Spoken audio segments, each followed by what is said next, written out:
Pendant le règne de Nebuchadnezzar II, l'empire néo-babylonien a atteint son apogée avant d'être conquis par l'empire perse. Ce roi est surtout connu pour avoir été un grand bâtisseur et restaurateur, célèbre pour des œuvres comme les jardins suspendus de Babylone, l'une des 7 merveilles du monde antique, et une construction que certains pensent être la tour de Babel en Irak. Nebuchadnezzar est considéré comme l'un des meilleurs souverains de l'histoire de son royaume. Il était le fils de Nabopolassar, un général chaldéen qui se proclama dirigeant de régions comme la Palestine, la Syrie et la Mésopotamie après la chute d'Assurbanipal. Ainsi, Nebuchadnezzar a établi un nouvel empire sur les ruines de l'ancien empire assyrien, dominant ces régions après avoir défait les Égyptiens à la bataille de Kish en 605 avenue Jésus-Christ. Après la mort de son père la même année, il monta sur le trône avec l'objectif de continuer à étendre les territoires que son père avait commencé à conquérir. L'une de ses conquêtes les plus importantes fut Jérusalem. Dieu utilisa Babylone pour punir Israël pour son idolâtrie et sa rébellion contre lui.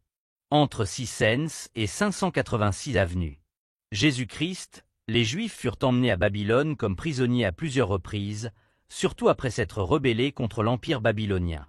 Nebuchadnezzar envoya ses armées contre Juda, assiégeant Jérusalem pendant plus d'1 an, ce qui entraîna la destruction du temple juif, la capture de milliers de Juifs et la ruine de la ville. Lors de l'une de ces déportations, Daniel fut emmené à Babylone, où le roi l'honora grandement après que Daniel interpréta l'un de ses rêves, comme raconté dans le chapitre 2 de Daniel. Plus tard, Nebuchadnezzar eut un autre rêve que, comme le premier, aucun sage de Babylone ne put expliquer, à l'exception de Daniel, comme raconté dans le chapitre 4 de Daniel. Le roi s'adressa alors à tous les peuples, nations et langues pour raconter les merveilles que Dieu avait accomplies pour lui, proclamant la grandeur de Dieu et l'éternité de son royaume. On pense qu'environ 30 ans s'écoulent entre les événements des chapitres 3 et 4, ce qui placerait Daniel à environ 50 ans et Nebuchadnezzar à un âge avancé, un moment pour réfléchir sur ce qu'il avait accompli. Nous savons que Daniel est l'auteur du livre que nous étudions. Cependant, dans le chapitre 4, un narrateur inattendu apparaît. Les mots viennent directement de Nebuchadnezzar, le roi de Babylone, et Daniel les a inclus dans son texte. Ce message adressé à tous dans le monde montre ce que le roi le plus puissant voulait partager sur le divin à la fin de sa vie. L'importance de reconnaître les merveilles et les actes du Dieu Tout-Puissant dans sa vie, en mettant en lumière la grandeur et la puissance de ses actions et le caractère éternel de son domaine. Le témoignage de Nebuchadnezzar sur son expérience avec Dieu était si significatif qu'il décida de le partager avec tous les peuples et nations par un décret royal. Plus tard, par inspiration divine, Daniel l'incorpora dans les Écritures. On pense que Daniel inclut ce témoignage d'un roi non juif pour glorifier Dieu et parce que la transformation évidente et indiscutable de Nebuchadnezzar était manifeste.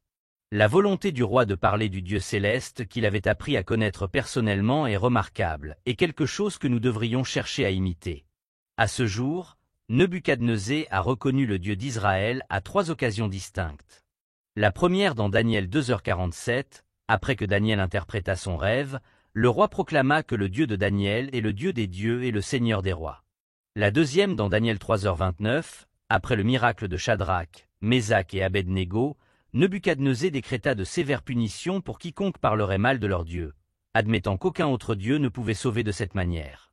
La troisième est narrée dans le chapitre que nous étudions, où Nebuchadnezzar souhaite proclamer la grandeur divine qu'il a vécue. Ce chapitre est unique parce qu'il présente le témoignage personnel d'un roi païen sur la façon dont Dieu a transformé son cœur. Nebuchadnezzar devient un témoin modèle, quelqu'un qui partage ce qu'il a vu et vécu, montrant l'importance de communiquer les œuvres que Dieu a faites dans nos vies. Satan est très intéressé à nous garder silencieux sur les œuvres et miracles que le Dieu Tout-Puissant a accomplis dans nos vies. En regardant les Écritures et les livres d'histoire, nous voyons que Nebuchadnezzar était un roi notable dans ce qui est aujourd'hui l'Irak, considéré comme l'un des meilleurs de son histoire. Mais dans ce récit, il admet que le royaume de Dieu est bien plus grand et que son domaine est unique en raison de son éternité. Avant de faire face à un test d'humilité, Dieu donna au roi l'occasion de se corriger à travers un avertissement dans un rêve. Le récit biblique nous dit que Nebuchadnezzar était dans un moment de tranquillité et de prospérité dans son palais lorsqu'il eut un rêve troublant. Malgré sa paix, ce rêve l'alarma et il convoqua tous les sages de Babylone pour l'interpréter, mais aucun ne put le faire jusqu'à ce que Daniel, connu sous le nom de Balthazar, arrive. Nebuchadnezzar reconnut en Daniel un esprit spécial et lui demanda d'interpréter son rêve. Ce moment de repos pour le roi, marqué par la tranquillité et le succès après avoir conquis des nations et embelli Babylone, fut interrompu par cette deuxième révélation divine. Contrairement à avant, Nebuchadnezzar se souvenait du rêve mais pas de son sens, ce qui le conduisit à chercher une interprétation parmi les sages, qui échouèrent encore. Il est intéressant de noter que Daniel n'a pas été appelé avec les autres sages au début, ce qui suggère que les gens ne cherchent souvent l'aide de Dieu que lorsque toutes les autres options ont échoué, tout comme aujourd'hui, nous cherchons Dieu en dernier recours. La situation changea quand Daniel arriva et que le roi, l'appelant Balthazar, reconnut qu'il avait besoin de la guidance du Dieu des Juifs.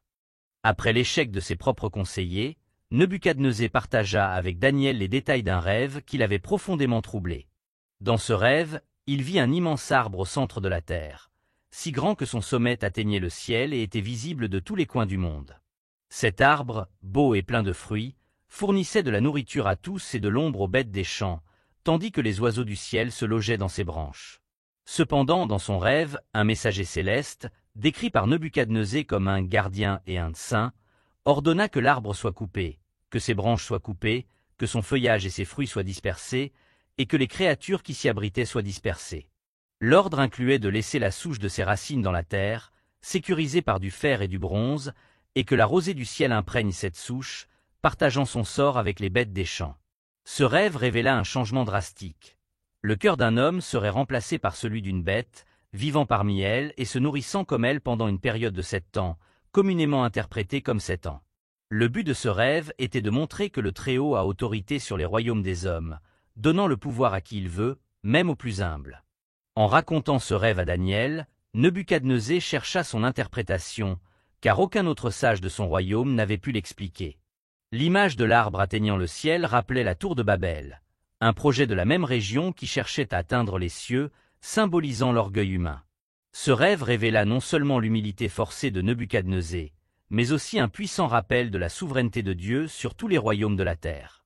À ce moment-là, Nebuchadnezzar, malgré ses grandes réalisations, faisait face à la possibilité de tout perdre, ce qui nous rappelle l'avertissement du Christ concernant les richesses et l'autosuffisance qui ignorent Dieu. Cet épisode souligne l'importance de reconnaître notre dépendance envers Dieu, quelle que soit notre réussite personnelle. Dieu a un but pour chacun de nous, un plan rempli de bien-être et d'amour, qu'il nous révèle de diverses manières. Dans le cas de Nebuchadnezzar, Dieu choisit de lui parler à travers un rêve. Souvent, Dieu communique aussi avec nous de manières inattendues, en utilisant des personnes spécifiques pour nous guider vers son plan divin. Dans l'interprétation du rêve de Nebuchadnezzar, Daniel, également connu sous le nom de Balthazar, fut stupéfait pendant un moment, réfléchissant profondément à la signification du rêve et à ses implications pour le roi. Malgré l'inquiétude que cela lui causa, le roi encouragea Daniel à ne pas être troublé et à révéler l'interprétation. Daniel expliqua que le grand arbre que Nebuchadnezzar avait vu symbolisait le roi lui-même et son vaste royaume, qui était devenu fort et large, visible à travers toute la terre. Cependant, le message du gardien céleste ordonnant que l'arbre soit coupé, mais que la souche de ses racines soit laissée dans la terre indiquait que Nebuchadnezzar serait séparé de la société humaine et vivrait parmi les bêtes des champs, se nourrissant comme elles, jusqu'à ce qu'il reconnaisse que le Très-Haut règne sur les royaumes des hommes et donne le pouvoir à qui il veut. La repentance de vivre comme une bête pendant 7 ans reflétait une période d'humiliation divine pour le roi, jusqu'à ce qu'il accepte la souveraineté de Dieu. Pourtant, l'ordre de laisser la souche de l'arbre dans la terre suggérait que le règne de Nebuchadnezzar serait restauré une fois qu'il aurait reconnu l'autorité suprême de Dieu. Daniel, ému par sa véritable inquiétude pour Nebuchadnezzar et profondément touché par la dure réalité du rêve, encouragea le roi à se repentir de ses péchés et à agir justement. Surtout envers les opprimés, comme un moyen de prolonger sa période de paix, la situation était délicate pour Daniel. Malgré sa loyauté envers le roi, il n'a pas hésité à transmettre un message difficile. Cela démontre l'intégrité et le courage de Daniel en tant que prophète de Dieu, qui, malgré les conflits personnels et son respect pour le roi, a rempli son devoir de communiquer la volonté divine, même lorsque cela impliquait d'apporter de mauvaises nouvelles à Nebuchadnezzar. Cet épisode souligne l'importance de la fidélité et de l'honnêteté en tant que messager de Dieu, ainsi que le pouvoir transformateur du repentir et de l'humilité face à la souveraineté divine.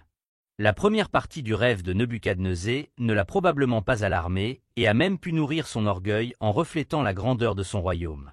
Cependant, la racine du jugement divin résidait dans l'attitude arrogante du roi, qui se voyait presque comme un substitut de Dieu. L'image de l'arbre imposant dont le sommet atteignait le ciel évoque l'histoire de la tour de Babel, où l'orgueil humain poussait les hommes à défier la place de Dieu. Ce thème de l'orgueil et de la chute se répète dans la littérature prophétique, comme dans le cas de la Syrie décrit par Ézéchiel, où la métaphore de l'arbre illustre l'orgueil d'un royaume et sa chute inévitable. Ésaïe capture également ce thème en décrivant les pensées du roi de Babylone, qui aspirait à monter au ciel et à se comparer au Très-Haut, un reflet clair de l'attitude excessive de Nebuchadnezzar. L'histoire nous enseigne que la gloire et la reconnaissance peuvent facilement conduire à la vanité et à l'orgueil, qui entraînent souvent la chute de ceux qui se considèrent au-dessus de leur réalité humaine. Dans le monde moderne, nous voyons des exemples similaires chez des figures publiques, comme des acteurs ou des athlètes, dont le succès devient souvent leur perte en raison du même cycle d'orgueil et de chute. L'intervention divine vient par un veilleur, un saint, peut-être un ange, qui annonce le jugement de Dieu. Ce jugement implique non seulement la chute de Nebuchadnezzar de sa position de pouvoir, mais aussi sa dégradation à un état inférieur à celui des humains, vivant comme une bête parmi les bêtes des champs. Cette condition, décrite comme la lycanthropie en termes médicaux, symbolise la perte de dignité humaine liée à un orgueil extrême. Le but de ce jugement sévère est d'enseigner à Nebuchadnezzar, et à nous tous, une leçon essentielle, que le Très-Haut règne sur les royaumes des hommes et accorde le pouvoir à qui il veut. Malgré tout le pouvoir accumulé par Nebuchadnezzar, il devait apprendre que son domaine lui avait été accordé par Dieu, qui a l'autorité ultime sur tous les royaumes et peut retirer le pouvoir aussi facilement qu'il le donne. Cet épisode montre que Dieu n'a pas abandonné sa souveraineté et continue de régner sur l'humanité. La restauration du royaume de Nebuchadnezzar, conditionnée à la reconnaissance de la souveraineté divine, serait un miracle démontrant que c'est Dieu qui établit et détrône les rois, une leçon d'humilité et de reconnaissance de la véritable puissance divine au milieu des ambitions humaines. L'histoire de Nebuchadnezzar est un rappel puissant que l'orgueil et l'autosuffisance mènent à la chute, et que reconnaître l'autorité divine et sa miséricorde est la clé d'une véritable grandeur. Malgré ses réalisations impressionnantes et la magnificence de Babylone, Nebuchadnezzar a dû apprendre que tout pouvoir et toute autorité viennent de Dieu et que ce n'est qu'en reconnaissant cela que l'on peut espérer restaurer une véritable paix et stabilité. À la fin, Nebuchadnezzar a loué le Très-Haut, reconnaissant que seul son pouvoir est éternel et que lui résister est vain. Sa restauration a montré la miséricorde de Dieu et la possibilité de rédemption pour ceux profondément affectés par leur propre orgueil.